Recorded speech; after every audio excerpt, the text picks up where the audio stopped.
welcome to the very first episode of Challenger Chat.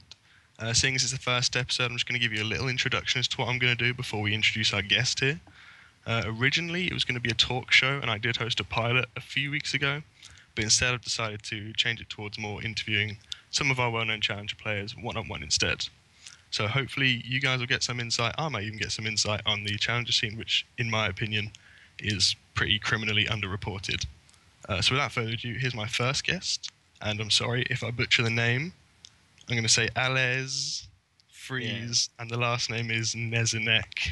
Yeah, it's fine. It's close? Fine. I heard worse. I had way worse, you know. Okay, I had better, close. of course, Fair but enough. I had worse as well. So how are you doing today, Freeze? I'm fine, thanks. How are you? Okay. I'm fantastic, thank you for asking. If you don't mind, I'm going to go right into it, and we're actually going to start further back in time. We're going to look back towards your early Challenger days before we look to the present. Mm-hmm. So I'm going to start with your first serious team, your first competitive Challenger team, all European, and that was originally Esport for Life, which then became Samurai in Jeans. Now, that was a long time ago. If you remember, That's can 2 you years, tell me? right? Or Something like that, yeah. Can you remember how that was formed or how that team came about?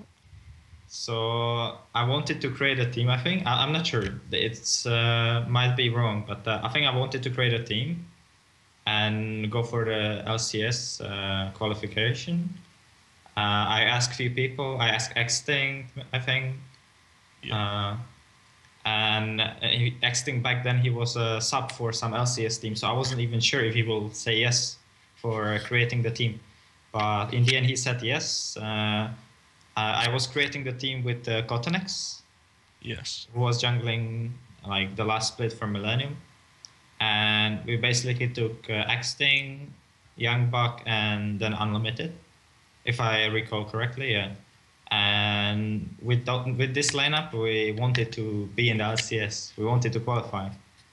Sadly, we You got kind of close. I mean, from the qualifiers, what I have here is that you beat a Nexus 2-0 to get through to the promotion tournament for summer. Yeah, we were and pretty you high.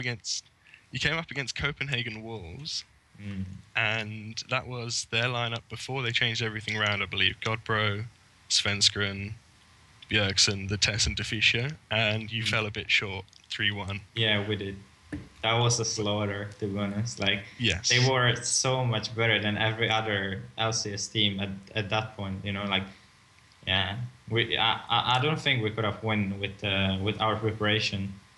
It was just too hard. And yeah, Bjergsen was the star of the team. Well, I mean, it was a little bit surprising, the result in the end, because you were actually a really dominant team, Samurais in Jeans, and obviously I'd like to comment on the name Samurais in Jeans, which I guess is a joke on the organisation which you would then once belong to for so long. Yeah. But that disbanded after the promotion tournament, sorry.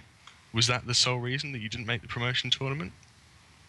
We actually wanted to play together, but then I got an offer to an NIP. And with me, I don't remember how it was, but I think it is banned, like you said, because we didn't qualify. Yeah, but then there was a Heimerdingers Colossi as well, yes. Right? After, yeah, okay. So I think it is banned. I have no clue why. It's too far away. And then we started Heimerdingers Colossi. We played. We were stomping amateur scene completely. Like, everyone was getting clapped, you know. And yes. And then me, Extinct, and Maluno got offer from NIP to join their team. Or like at first, I got an offer to join NIP alone before DreamHack, and I said no because I wanted to play, or I didn't want to betray my team. I wanted to stay with them and play DreamHack. And then I said, if you still want me after DreamHack, I will accept. Okay, I mean, let's just head back before we get onto NIP. So what I've noticed, surprisingly, Samurais in Jeans, the way that ended was obviously you and Extinct went off to Heimerdingers Colossi, and Young Buck and Unlimited went off to Pride FC. And the way that worked out is that it ended up as you would end off to form the NIP lineup, and Young Buck and Unlimited went off to form Copenhagen Wolves. So I'm not sure who got the better off in that deal in the long run. Yeah. But so you went off to Heimerdingers Colossi and, quite frankly, destroyed everything very easily. Yeah, yeah. Uh, In the beginning, yeah. Why? Ver- Why were you so dominant on that team? What was it about? Was it a weak European scene, or was that team just one of the best that Europe's challengers ever seen? I think we were just really good, and then back then there wasn't really other dominant EU team, and everyone got surprised how good we played together. So I think that was the main factor. Like, the more we played versus amateur teams or versus teams overall, the more they were getting used to our playstyle and they played better. But in the beginning, they were just completely unfocused. They didn't know what to do, and we just win all lanes and stomped them. Yeah, you guys broke the record actually for, I don't know if people will remember this, but back in the day, I believe it was Chaos TV used to run a challenger series every week with something like €300 prize pool or €400 prize pool, and you guys actually broke the record on Heimerdingers Colossi for winning 4 in a row. So you won week 4, 5, 6, and 7 in a row leading up to DreamHack. And so you went into DreamHack and you've been dominating the European challenger scene. I actually didn't. I had to be in the hospital before the dreamer because I had kidney infection and all went to hell. Like, they had to have SAP, and after that I joined NIP. Oh, okay, yeah. So why? So you got the offer from NIP. Is that why the team disbanded, or was there some problems in that team that caused the disband? Just because of I got offer and the other 2 players. I think if I alone would have left the team to NIP, the team would continue and find another AD carry, and they would most likely qualify for the LCS. But since they took 3 players, the team had no future. It's like you take all the players from one team. The team can't reborn. It's just broken at that point, and you can't do. Okay, so then obviously you, Extinct, and Maluno went off to join NIP in the LCS. Yeah. And didn't have a fantastic time in the LCS. It went okay. Well, in the beginning, we did. In the beginning, yeah. Till Extinct decided to retire. Yes, and then it all went a bit downhill. Nip famously lost in the qualifiers, and that was still part of a long string of LCS qualifier defeats for yourself here. I know we've talked about this before, I've interviewed you before and we've mentioned this, but for some reason the curse is hanging over your head. Not sure why, but I have no idea as well. I would just get rid of it if I could, but I don't know. Maybe I can. So you went to NIP and you dropped out of the LCS. And then it kind of all got a bit muddled up. There was some roster changes, and then eventually, a long way down the line, we get to this new lineup, this super team that's been formed up now, and that is the Mithy, Nuke, Zorro, you, and who else? Mithy, Nuke, Zorro, you, and Alex, of course. So, well, at that point, we were stomping every team, even LCS teams. Like, every LCS team you could imagine, we were winning in 15 minutes, 20 minutes, we were winning scrims. But as I say, it's a scrims, and Nick was famous for being good in scrims. We were like really good in scrims. We were dominating everyone, but when it comes to the offline event, we always choke. So scrims doesn't matter. You can beat every LCS team in 15, 20 minutes, but if you don't win LCS qualification, you're nothing. I mean, that was the question I was going to ask. I mean, how confident were you guys after that lineup formed and after you'd played these scrims? How confident were you that you were going to make it into the LCS? I knew it. I was 100% sure we will make it. No joke, I was 100% sure. And then one day I woke up and I got the news that 2 players got banned. And so did they get any forewarning about that ban? Obviously now we're talking about the Nukeduck and Mithy being banned. They often proclaim their innocence, saying, well, not innocence entirely, but saying, they weren't warned properly, they didn't have enough time to prepare and change themselves. But obviously there was the fine that happened first for the screenshot, the famous screenshot that floated around. I'm sure you can find it somewhere online. And then the ban came shortly after, a few weeks after, if I recall correctly. So did they have no inclination that was going to happen, or was that a shock to everyone?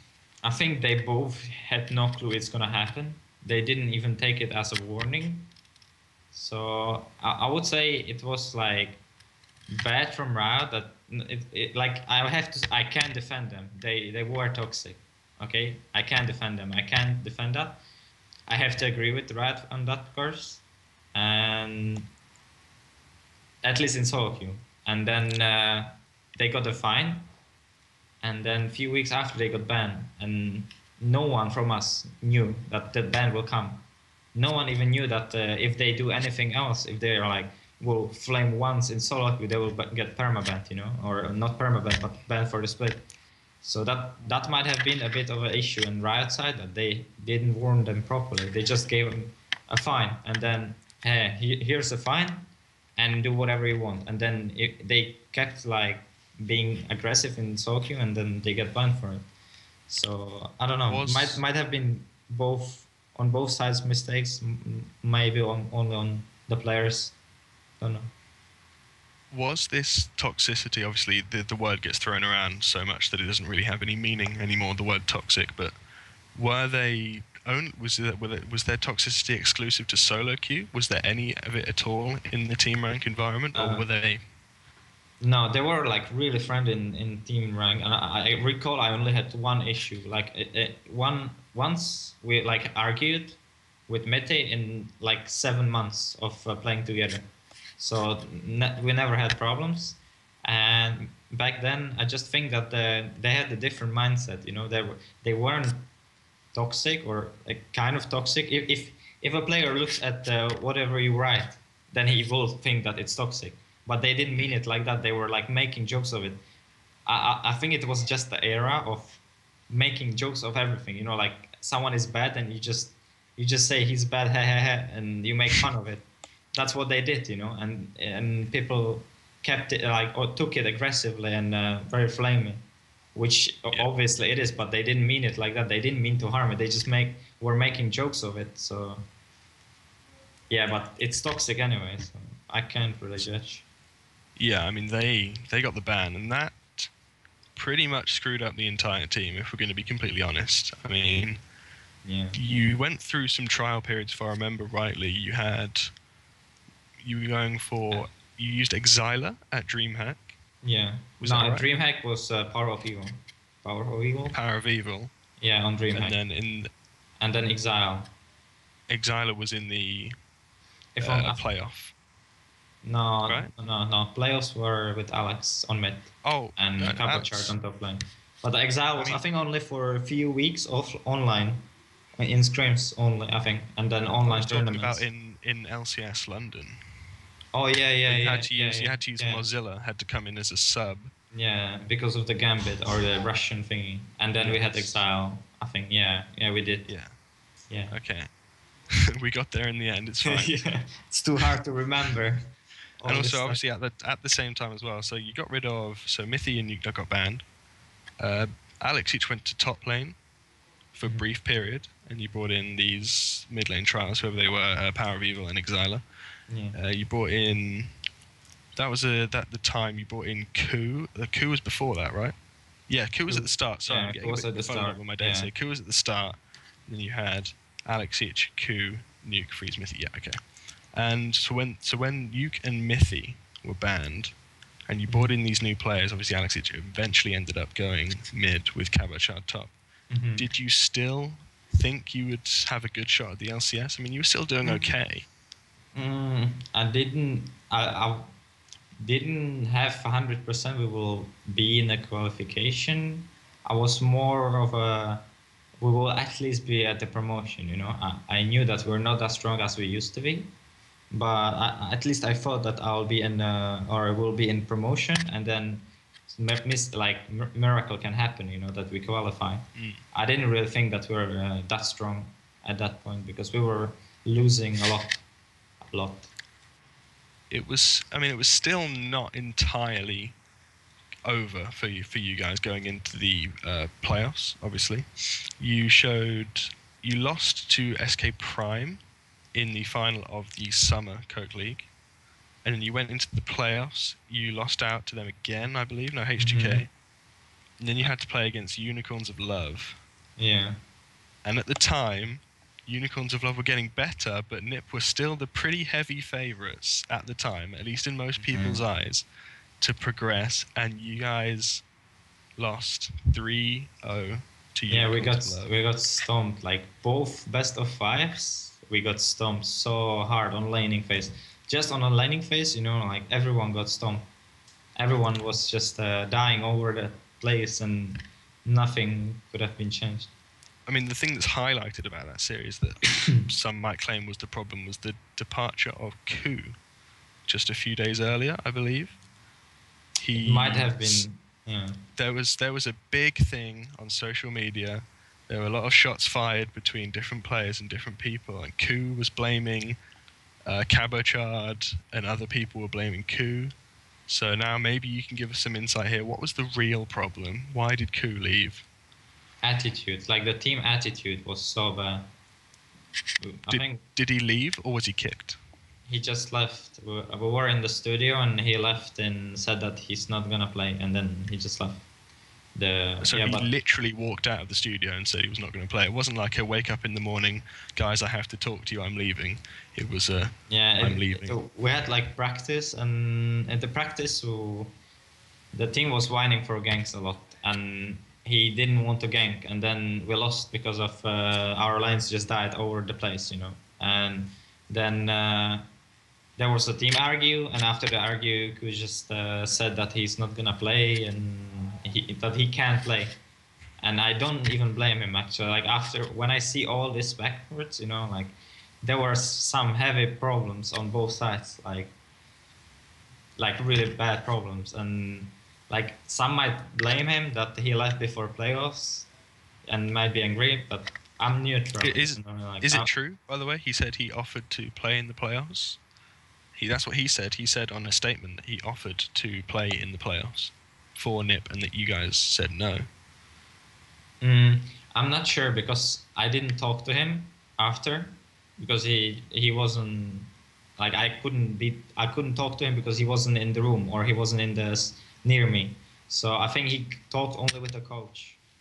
And you have to ask the coach if you want more info, because I literally after that I didn't want to fix anything, because I was trying to fix the issues for like 2 months straight up, and I was the only one standing up. Like when there was a team argue or whatever, I had to be the one who's gonna stand up and who's gonna say this is not gonna happen, like we have to fix it, because no one else was doing it. Everyone else was just silent and they didn't want to do anything about it. They just like, okay, we have an issue, it will pass away. And that was the attitude. And yeah, but like after 2 months of doing it and failing, I was failing horribly at fixing it, I just decided to not do anything again, and not even talk about it, because if you're the one who's talking about it, you will be the one who will take the blame. You know, you're the guy who's bragging into the problem, who's trying to fix it. Yeah. So in the end, you are the bad guy. And that's what happened with me. Like in the end, I was the bad guy who was trying to. Yeah, nah, I'm not gonna talk about it. Yeah. It doesn't sound like the healthiest team environment heading into. Yeah, it was really probably the most important game of the time on the team. But you picked up Lulex anyway as a last minute addition. Do you think?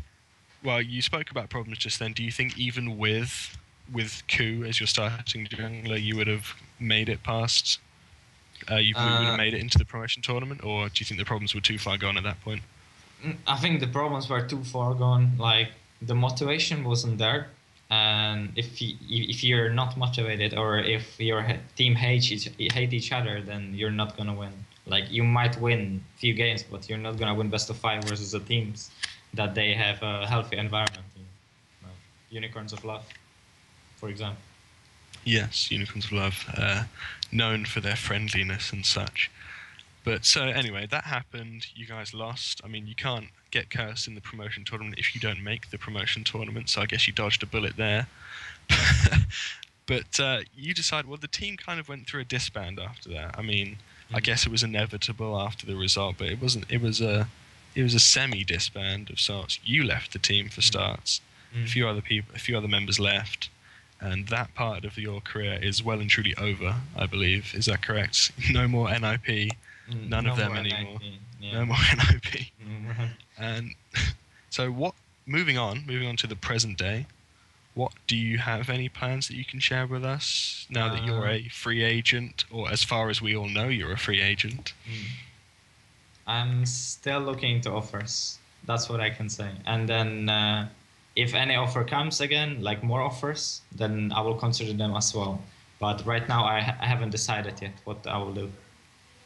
Did you consider, I mean, I'm not sure, obviously, you might have an offer and you might be keeping it from us, so this might be a stupid question, but did you consider at all making a team for this upcoming expansion tournament? I didn't actually. I'm more of a just waiting now. What's gonna happen and waiting for after the expansion. I've been finishing school as well, so I had a lot of work to do. Yeah. Okay. So have you been keeping tabs at all on the challenger scene at the moment, and which teams are coming forward for the expansion tournament? I heard H2K is pretty good. Like I was going to say, who do you think? There are two spots for this expansion tournament. Obviously, Millennium are in there with their new lineup, their new potential lineup. It's not confirmed yet, so we shouldn't say. There's H2K in there. Gamers 2 heavy favourites in there as well. Who do you think is going to take? You said H2K already. Why H2K? I didn't say they will take it because they're like the old NIP, exactly old NIP. They stomp everyone online, but they have some problems in teams and then they don't perform that well on offline events when it matters. So I'm not sure, but we have a lot of new teams. G2 obviously picking up Cool. I heard they're doing pretty well as well with Cool. Then the new Alex Ich team or Impalers team, whoever you call it. The alleged Millennium lineup is Alex Ich, Impaler, Kasing, and I forgot who. Oh, Kevin and Kraton, of course.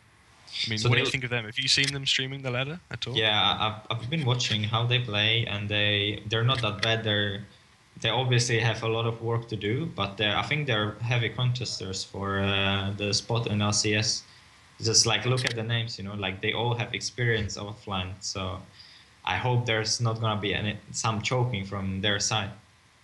So I mean, Broken Shard, I believe, said on Richard Lewis's new show First Blood, he said the only two, obviously Broken Shard, the coach for Gamers 2, said the only two contestants or rivals for our spot, for Gamers 2 spot, is H2K and the new Millennium lineup. Do you agree? Do you think those are the only three teams that can really have a shot?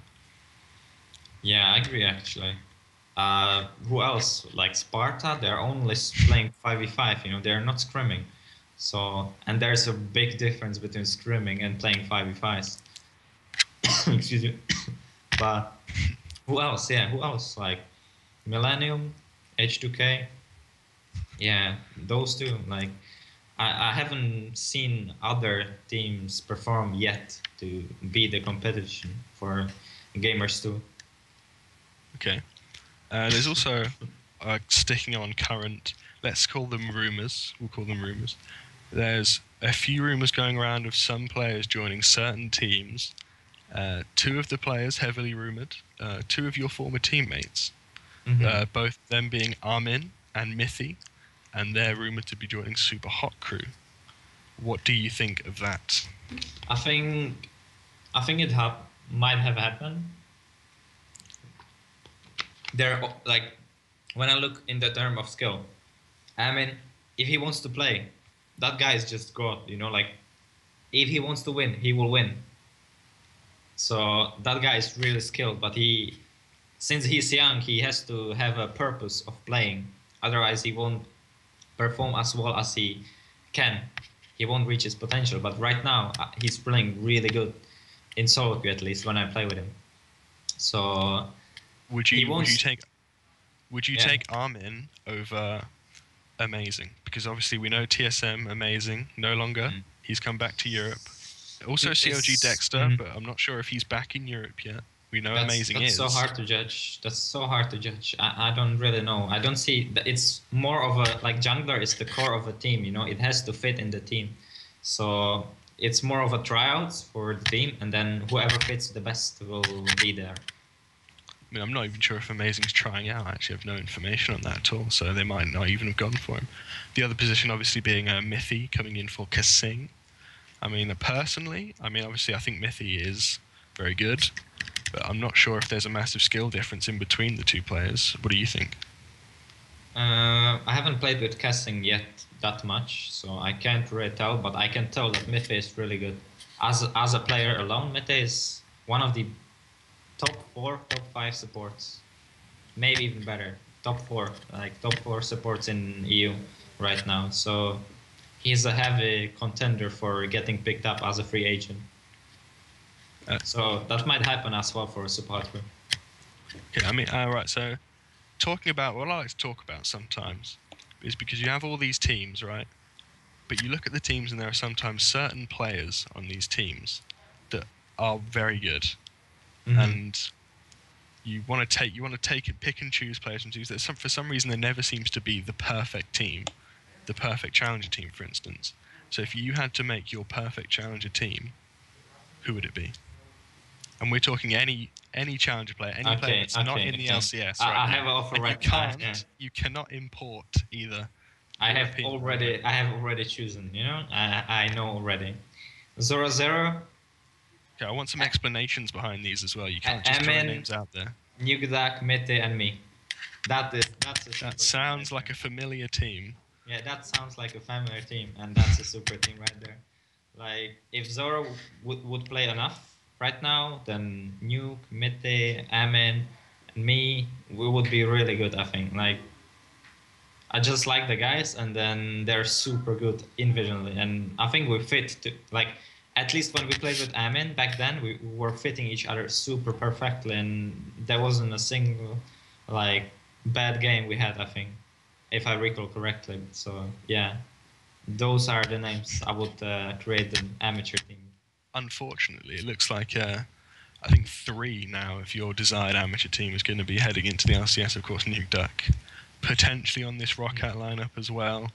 I mean, I can only think that's a fantastic pickup for them because, obviously, I'm not sure how you think about it, but I view Nukeduck as depending on who you class as a player in Europe, the top 3 in Europe, potentially top 2. I mean, do you count he who cannot be named, SK Incarnation, you know? Does he count, if not, top 2? It's hard to compare Incarnation to other mid laners. It's obviously pretty good. But in solo queue, you know, like, we haven't seen a single pre-made game from him or offline game. There's a big difference. Like, there are solo queue gods, you know, when they know exactly how to win solo queue game, but that's different from pre-made. But back to Nukeduck, as I said before when I was creating the amateur team, I think Nukeduck is one of the best mid laners, if not the best mid laner in EU. So it's definitely, if Roccat picks him up, then I'm really glad for Nukeduck. First of all, that he made it in LCS, and then obviously maybe. And then obviously it's a really good pickup for Roccat if it happens. Okay. And lastly, being an AD carry yourself, and seeing as this show is all about discussing the challenger scene, we want to discover who our potential next champions of Europe are in seasons in the future. I want you to name your 5 best AD carry challengers. So that's challenger AD carries, non-LCS allowed. Niels is the first one. See, not many people are going to know who Niels is, so you're going to have to give a little explanation here. Okay. I think he's pretty young. I'm not sure, but I heard he's pretty young and he's really talented. Like, his mechanics are pretty good, and if he picks up the knowledge as well about the lane, then he might be really good. He plays like Reckless. He's trying to adapt the Reckless playstyle, and he plays more of a passive and more for like behind, not die ever, and pick up kills and then carry his team. So that's what Niels is, and he can be really good. Some people may recognise him as Svanillan from SK Prime, Yeah. just in case you didn't know who he was. I'm actually doing an article featuring him, so as one of my prospects of Europe. So I'm glad you said it, Freeze. Thank you very much. And your next 4, please. Next 4, man. Oh my god. That's so hard. Like, Yarnan. Who else? Maybe Fury. Then Jebus, if I'm saying it right. Jebus. And one last, right? One last. Yes. I'm afraid I don't have the last one. I can't tell. Would you not maybe me, Yuki? maybe me. Or, yeah, UK. Yeah, I forgot UK. about UK. Yeah, UK. Okay. It's an interesting top 5. Interesting. I think that's pretty much all we're going to talk about today. I mean, we talked about a little bit about your history and more about what's happening now. So thank you very much for joining me on the very first episode of Challenger Chat. There's going to be more coming out in the future with some more Challenger players, both Europe and North America. Freeze, do you have any messages you want to say to fans, or no sponsors, I suppose, anymore, but anything you want to say? Yeah, no sponsors, obviously. No NEPA anymore. But yeah, thanks to you for the interview, or just a little chit chat we had. Yeah, and yeah, thanks for everyone watching it, obviously, and following me if they follow me. And yeah, enjoy it. The next series. Thank you to you, of course, for coming on the show, and thank you to Esports Heaven for letting me publish on the site. There's going to be more episodes coming out, like I said, so stay tuned, and I'll put both of our social media links in the description below. Thanks for watching.